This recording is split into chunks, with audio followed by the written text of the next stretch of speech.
యేసుక్రీస్తు నామంలో బెతస్తా విడుదల పరిచయాల తరపున మీకు ప్రేమపూర్వకమైన వందనాలు. ఈ దిన వాక్య ధ్యానము, నీ న్యాయ విధుల మీద నాకు ఎడతెగని ఆశ కలిగి ఉన్నది. కీర్తనల గ్రంథం 119వ అధ్యాయం 20వ వచనం. మన మనసులోను హృదయంలోనూ ఉన్నదంతా పూర్తిగా నిస్సంకోచంగా ఆయనకు చెప్పుకోవాలని దేవుని ఉద్దేశం. మొహమాటం లేకుండా మనం మన వేదనలు, కష్టాలు, ఆశలు, అపజయాలు, పాపాలు, ఇబ్బందులు, జయాలు, ఆనందాలు అన్నీ ఆయన ఎదుట బట్టబయలు చేసుకోవాలి. దేవుడు మన స్నేహితులందరికంటే ఎక్కువ సానుభూతితో, అవగాహనతో, జాలితో మన బాధలను వింటాడు. సహాయము చేసేందుకు అందరికంటే ఆయనకు ఎక్కువ సామర్థ్యం, ఎక్కువ ఇష్టం ఉన్నాయి.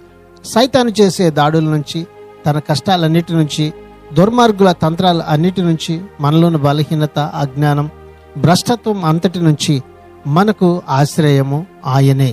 ప్రార్థన. మహాపరిశుద్ధుడా, మహోన్నతుడా, జీవాధిపతి, మా మంచి యేసయ్య, నీ మహాకృపను బట్టి గడిచిన కాలమంతా నీ రెక్కల నీడలో మమ్మల్ని భద్రపరిచి మరొక నూతన నెలలో మమ్మల్ని ప్రవేశింపజేసినందుకు నీకు వందనాలు, స్తోత్రాలు చెల్లిస్తూ ప్రతి విధమైనటువంటి బలహీనతలు అన్నిటిలో నుండి విడుదల పొంది మేము నీ పక్షంగా ఉన్నతమైన విజయాన్ని అనుభవించినట్లుగా ఇదిగో ప్రభువా, ఈ నెలంతా ప్రతి విధమైన దుర్మార్గత నుంచి, బలహీనత నుండి, తంత్రముల నుండి యేసు నామములో ఈ బిడ్డలకు విడుదలను ప్రకటిస్తున్నాను. ప్రభువా, నీ ప్రజలకి క్షేమాన్ని దయచేయండి, విడిపించండి. ఉన్నతమైన దీవెనని, ఆశీర్వాదాన్ని మెండుగా మీరు దయచేయమని యేసు పరిశుద్ధ నామమును బట్టి ప్రార్థించి అడిగి వేడుకుంటున్నాము తండ్రి. ఆమెన్.